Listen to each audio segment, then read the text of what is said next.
Welcome to season 4, Fostering Change, the #1 podcast in adoption and foster care. Each week we speak to the most amazing good humans about topics that touch each and every one of us. If you have a guest suggestion or interested in sponsoring our podcast, please visit us at fosteringchange@comfortcases.org. Now, sit back, enjoy, learn, get motivated, and let's speak to some fascinating guests.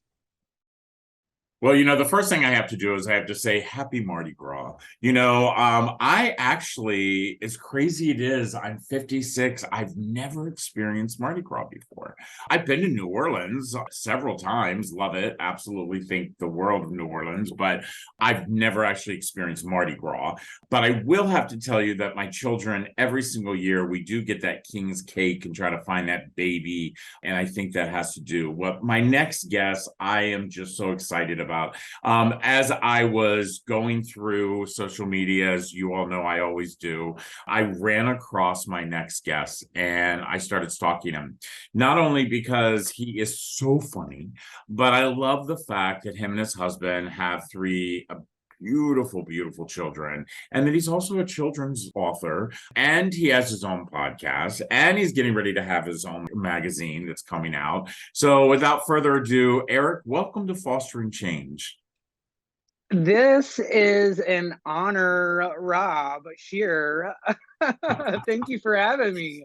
Oh my gosh, I love it. And I love these two children's books. The fact is, as someone who I just recently had a children's book come out with my friend June Foster, it's not an easy thing to do. And I can't even imagine. I mean, you actually wrote these and you did it by yourself. I at least had somebody with me. And she I have to say, she doesn't like when I say this, but I have to give her like 85% of the credit when it comes to the children's book. I mean, to write a children's book, you have to have that rhyme, and you have so much of that. But my first question is, why a mermaid? Well, our girls love them, Rob. And if you want to speak to them, you got to speak their language. And they love some mermaids, man. I just saw the other day that you were at the zoo with your son, but you guys didn't call it the zoo, though. You called it something else. It's the Audubon Zoo, but there's also the aquarium that we love. Yeah. I see that you take your kids to a lot. I see you guys travel a lot. And I love the fact of how you approach the having two dads with inside of the new book that you have, approaching two dads, two moms. As my husband and I, we have 5. And when they were little like your kids, we didn't have any books out there that were, that represented, that looked like my family. I have kids of color, they have 2 white dads, and those were not pictures that we saw or books that we were able to either purchase or to check out 14 years ago. They just didn't talk about it. But here you've written 2 books, you've written this book I absolutely love, but you actually started creating a blog in something like 2014, 2015, is that right? That's where it was born out of, Nola Papa. It was in 2015. And that I guess it was born out of fear because we didn't know what we were doing. We were just about, just had the baby.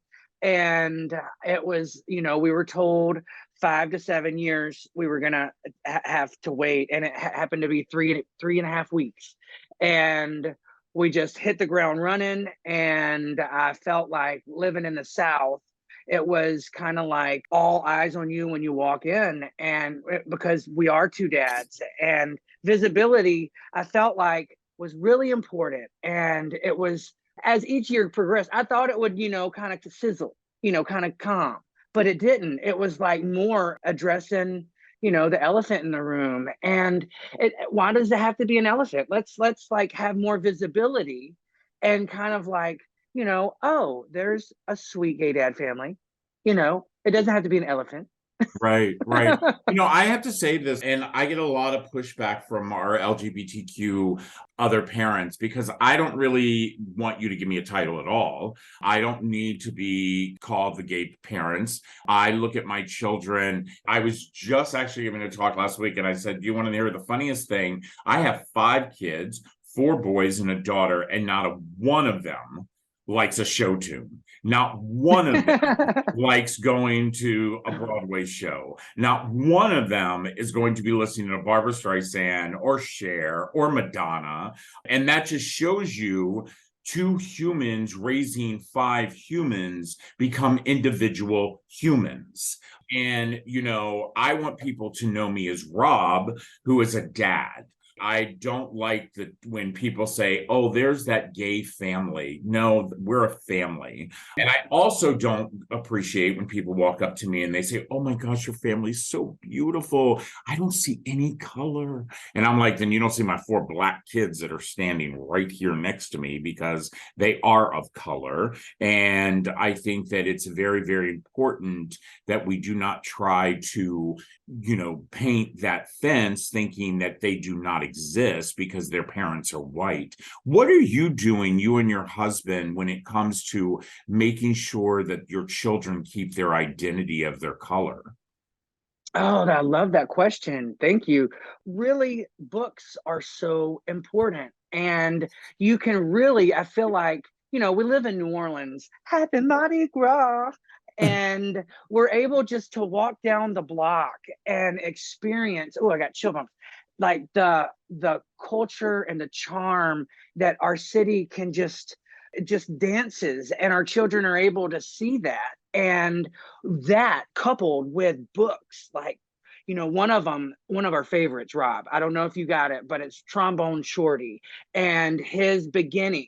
It is the sweetest children's book. And that, starting out, and our Ella being able to see that there are resemblances, not from her daddies, but from these pictures, and being able to see it through these pages, and then go through her hometown and see these, awesome sights that you can only see in New Orleans. And to have our little girl be able to see that, all of our children really, it's a jewel. Yeah, well, I will tell you, I do agree with you. Books definitely are a start when it comes to making sure that our children continue to see everything how amazing it is to be a child of color. But I also make sure, and Reese is best at this, making sure that through our house, there are pictures that are all over the wall that actually look like our children. And I think that's Oh, I so, love so that. important that Yes. your work, your artwork in a home where you're a biracial family. I think it's very, very important that children see themselves. So whether it is their pictures of they were kids growing up, or whether it's, an artist who has done some really amazing work for my family when it comes to, kids of color swinging on a swing or climbing a tree. I think it's so, so important that we continued our homes to show our children that who they see. Because, by the way, you turn on the TV set, and we know and it's a little bit better, but we are far, far, far from having shows where my children are able to turn on and always be able to see someone that looks like them. And someone asked me just the other day, by the way, Erik, they said, have I ever watched the show Friends? And I've never watched the show Friends. And I'll tell you the reason why. When I was a kid growing up, I knew of people of color, and I always wondered why there was no one of color on that show. And it just, yeah. So it's like, I think it's so, so important. Listen, you've been traveling quite a bit, going to aquariums to sign your book. And, you've gotten a lot of people who've reached out who absolutely have loved this book. I've read some of the people who've written after reading this book. And I actually just want to let you know, I let this book be borrowed by a friend of mine who's somebody who has a daughter their age, and she fell in love with it. So you did the right thing by doing the rainbow. Tell me your relationship to the illustrator, because I noticed the illustrator did both books, and I will have to tell you, if her name was not on both books, I would have not thought it was the same illustrator. Oh, Victoria would love to hear that. I can't wait to tell her. Yeah. Because it was with Addie, that was more of a whimsy and cartoony kind of feel. And with, finding your talents and what you're good at and then paying it forward, we wanted to kind of abstract, I told her I didn't want to micromanage. I knew what I wanted for Addie. I didn't know what I wanted. I knew where I was rhyming and stuff for this book. I didn't know where I wanted to go with the visuals. And I said, Victoria, you do it. And she said, oh my goodness, okay. And she came up with the most beautiful translation of my thoughts. I love that. I love that when someone actually reads words and then they're able to know exactly what you're thinking. One of the things that we always ask people when they're on Fostering Change is some of the topics you wanted to talk about. And one of the things that took me was you said you want more than Pride Month in June. Explain to me, what do you mean by that? Well, I've, with Nola Papa and doing it for as long as I have, I've been able to see that businesses, especially in today's time, they really love it's very opportunistic. And, June is Pride Month, and us being a gay dad family and writing for this, I think visibility and for people to understand the importance of the diversity of families. I think that businesses lose sight at the support that our community, the LGBT, not just the families, but all of our community, we need voices all year. And it's kind of like after that rainbow logos changed on July 1st, it's like, okay, well, we need people, boots on the ground all the time. And I really love finding brands and people that really stand behind their mission, and it's not just about June. Yeah, no, let me tell you, I agree with you on that. I have that same issue when it comes to, National Foster Care Awareness Month in May. I feel like, we need to be talking about children in our foster care system every single month, not just one month. I also believe that, our months that we give to, Black history, we see in the news right now where people are trying to think that history never existed. And we need to be talking about that, because the moment we start talking about it as a community, the more people we have an opportunity to educate them. And when you educate people about a situation, whether it's about Stonewall, whether it's about, the march with Martin Luther King, whether it's about the number of children that are in foster care at any given day, once you've educated them, it's a hard thing for them to say, well, I don't know now. And those who do decide to put their head in the sand like that ostrich, those are the ones that we should fear the most once you've educated them. And I love that, what you said. I knew you were going to say that, because I also agree with you. I don't believe that. First of all, I'm proud every single day, and I don't think 1 month should be that. But I've got to ask this question about pride, though. As a father, and as a father who, I have a daughter and I have boys, and I remember years ago, we were in Oregon, and it just so happens it was during June. It was Pride Month. We happened to be downtown, Pride Festival. And I was kind of a little shocked and embarrassed for my children, for the behavior and for what they were seeing. And we ended up leaving. And we have never been back to a Pride since then. And again, I can only go by what I see on TV. And it always seems they always find those ones to show on TV. But I feel like that we have evolved as gay people. Our LGBTQ people have evolved. We are more family oriented. Do you think that we need to start looking at Pride a little bit more differently than the guy with the chaps on and all of those kind of things? Well, I'm here to tell you, if there's chaps anywhere around, my babies aren't coming to it. And that's bottom line. It needs to be family friendly. And I'm here to tell it on a mountaintop. If it can't be family friendly, we won't be there, period. Because I want to experience pride with my family, because that's who I'm proud of. I'm proud for us to face every single day and, live the life that So many people say we can't or shouldn't, and we do that every day, 365. And if we can't go to a parade and be proud and me not be embarrassed, then Papa won't be there, boo. Well, that makes two of us. So listen up, everybody. We're going to take a quick break. We're going to be back with my friend, Erik. Listen, you can find him on Nola Papa, Facebook, Twitter, Instagram, TikTok. I'm telling you, follow this guy. You get a good laugh and you get a great education. We'll be right back. This episode of Fostering Change is sponsored by Comfort Cases, a national nonprofit that inspires our communities to bring hope and dignity to our youth that are in foster care. For just $10 a month, you can support the Comfort Cases mission and help us eliminate trash bags for kids who are entering foster care. For every $10 that you give, Comfort Cases will give a Comfort XL to a child entering the system. Be part of the change. Visit comfortcases.org. Well, you know what? I absolutely always love a good conversation. And I say this probably every week. There's nothing better than having a conversation with a friend. You know, Erik, you actually this month, you launched a digital magazine.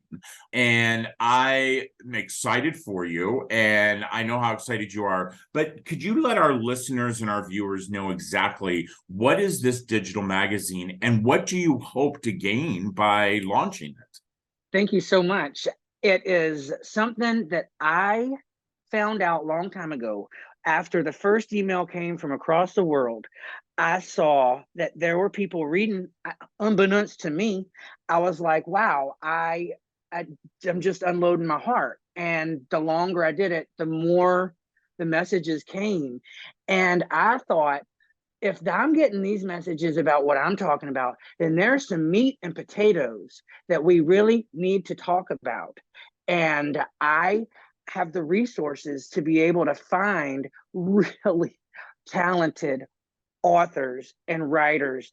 And I found a dozen of them, talking from disability to multicultural to being gay to health and diet to mind and body. Like, it's surreal because it's like, daggum, you know, a lot of people, but being able to harness it and to fashion it into a thing, to a tool, and something that someone can easily just look down at rather than having to listen, because, you know, the podcast, you have to, you know, do all things.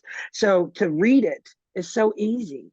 And you know, you can get all those things that need to be introduced, those conversations that can be tactfully introduced by dialogue, just correct dialogue. Yeah. And I love the fact that it's a digital magazine. I travel a lot, and sometimes it's very hard for me to be able to get internet, or the internet's not working for me to listen to a podcast that I forgot to download, or, you know, and I love to read. I'm still a good reader. I love reading. I mean, I have so many people send me so many books. I try to get them all in. And I love the fact that you have a digital magazine. So I can stop, I can start, I can stop, I can start. So I love that. And I love the fact, the other thing I loved about your magazine is that you've got such a vast difference of people in this magazine that really can touch so many people. And again, as we were talking about in the first part of our show, is that educating people. You know, really, really educating people. And I truly believe that, you know, we need to have people have more life experience stories. Listen, I was talking to the writers. It's a husband and wife that one has multiple sclerosis. The other was attacked in New York City. He was an actor and he was attacked in New York City and left with brain damage. And he is, I don't think he goes by crippled. That's how much I don't know, you know, y'all. But, you know, they teamed up together and they're writers. And to know that you know, when I see someone that looks like they need help, I'm going to run and I'm going to help them. But they taught me that that's not what they want you to do. They want you to just let them live. And I was like, oh my God, I've thought of it so differently. Yeah. Can you teach me? Please, I have chill bumps again. Can you write this down? And they said, we'll love to. And that's what this is about. Wow. Wow. Well, listen, everybody, I'm telling you right now, reach out, find my friend Nola Papa. You can find him on Facebook, on Twitter, on Instagram. We're going to have the link right here. Also, to get his 2 children's books, but also to sign up for his digital magazine, because I truly do believe that it is something that each and every one of you should be reading each month, because you never can get too much education. Erik, listen, I'm so happy to call you my friend. I can't wait to get to New Orleans. And I know we're going to see each other soon. And until next time, everyone, continue to be a good human. I want to say thank you to each and every one of you for listening or watching the latest episode of Fostering Change. All of us on our team hope that you've learned something new today and have been inspired to be a good human. Now, just a reminder that you can always find Fostering Change on your favorite channels on Google, Spotify, iTunes, YouTube, and others, including, of course, comfortcases.org. I want to give a big thank you to all of you for joining us each and every week. And a reminder that if you have a suggestion for a guest, or maybe you might have a question about today's podcast, or are interested in becoming a sponsor of Fostering Change, please don't hesitate to email me personally at fosteringchange@comfortcases.org. Now, that's it for now. Thanks again, and we'll see you next Tuesday. Take care.